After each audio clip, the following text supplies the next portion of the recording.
Hi everybody, I'm Jen Phillips. A fan of South Plains politics? Here's your talking points for the week. Mental health on the South Plains. A family struggled to help their loved one as they watch him fall through the cracks. Today we'll talk about their plea to lawmakers. And back to school with wounds wide open. The state still healing from the massacre at Uvalde, starting the new year with safety top of mind. From the studios of KAMC Television in Lubbock, your local election headquarters. This is Talking Points. Thanks for joining us this Sunday. The word crisis can be subjective, but when it comes to mental health in Texas, patients, providers, law enforcement, the justice system, even lawmakers can agree there's work to be done to take care of our people. This isn't a new problem. In fact, it's estimated that 1 in every 5 Americans will experience some kind of mental health issue in their lifetime, and 12% of those will be severe. A new national hotline aimed at getting people the help they need in times of mental crisis launched last month. The FCC tells us as of July 16th, all phone companies and text messaging providers are required to route all calls and text messages sent to 988 to the Suicide and Crisis Lifeline. This program came too little too late for a little boy in Hobbs who was stabbed to death by his mother on July 10th. His mother had a diagnosis, had a prescription, had people in her corner. But daughter to Mary Johnson and sister to Buddy, Michelle Wilson Curry, says that didn't keep her family from slipping through the gaps in the mental health system.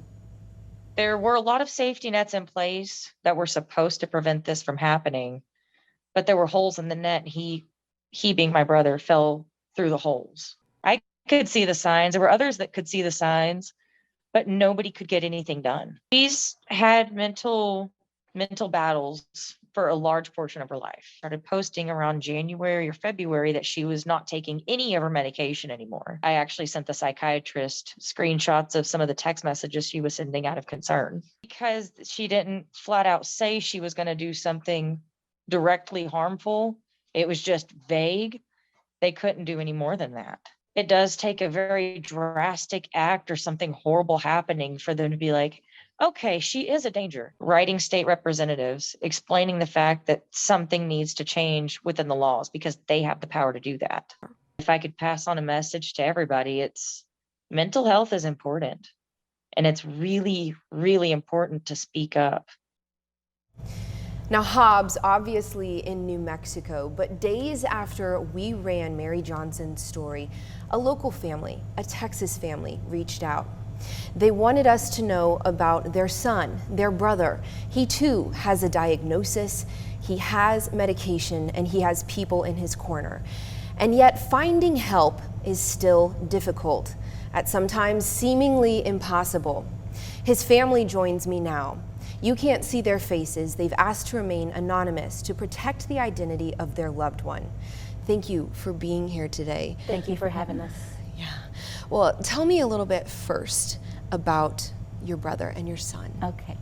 My son, he was an awesome leader, outgoing, athletic, loving, caring, popular. And then in his later age of 20s, he was diagnosed with his mental health illness of schizoaffective disorder. Yeah. And paranoia, anxiety, depression, bipolar. And schizoaffective disorder mimics schizophrenia. Yes, my brother was, football player, quarterback, played every sport that you could think of. He had lots of goals and, dreams of, becoming a husband and a father and things like that. And he was just your normal guy, Obviously, we're not all perfect, but, he was a great person. And, in his 20s, he began to show, signs and symptoms of mental illness. So we immediately reached out for help. We started with a counselor, and then from a counselor moved on, and because he's an adult, it made it a lot harder. And we also didn't know what we were dealing with.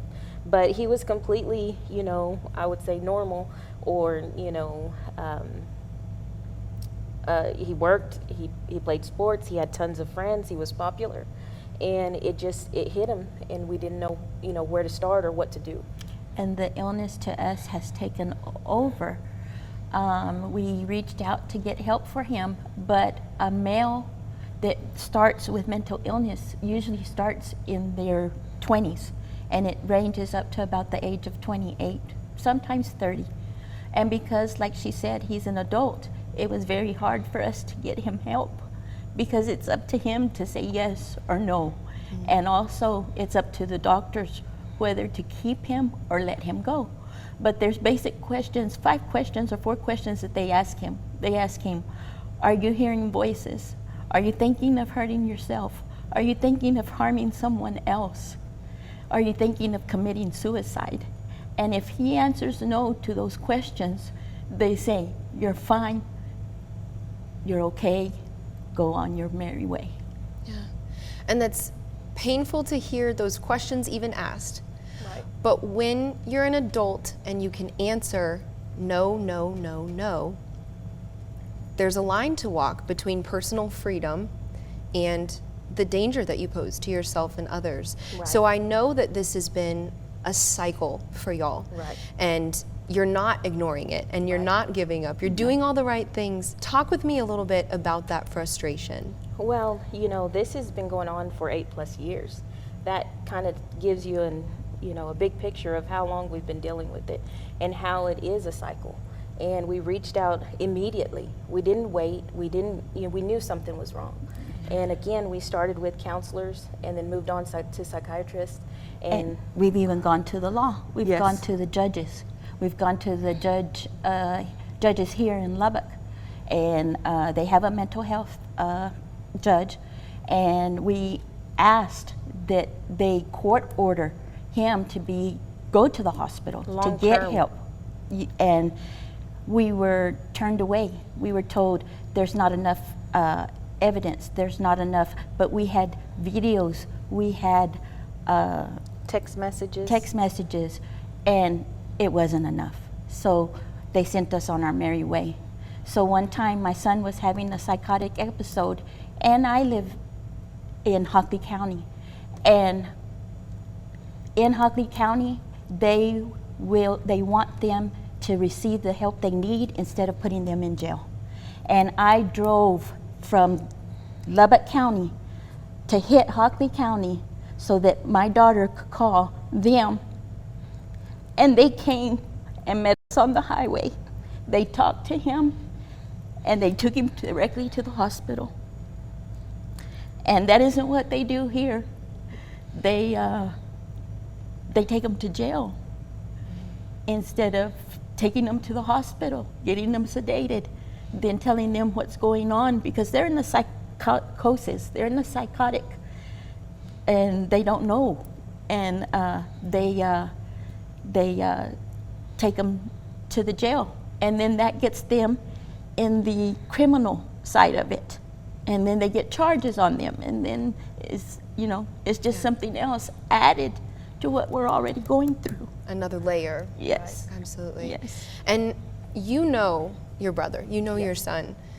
You mentioned the mental illness that he suffers from does not allow him to truly see the big picture. And that's the case with a lot of people that are dealing with something like this. Would he want help? Would he want to get better if he knew? If he knew, absolutely. Yeah, it has worked one time. Yes. It did. And that's why we know, and we're fighting so hard. Yes. Because we got him back. And I say got him back because when he's sick, it's the illness that we're speaking to. He's here physically, but not in any other way. So when he was on the medication and he finally understood, because he was in there for a longer time, and that's what we ask for every time. And he did get better. He was working, he bought a car. I mean, he was progressing at his job. Yeah. So we know that it can be done, and he does want that. Mm-hmm. But when he is unwell, he does not realize he needs the help. Yeah. And that's why we want to be an advocate. We don't want to take his rights. We don't want to control him. We are fighting for him.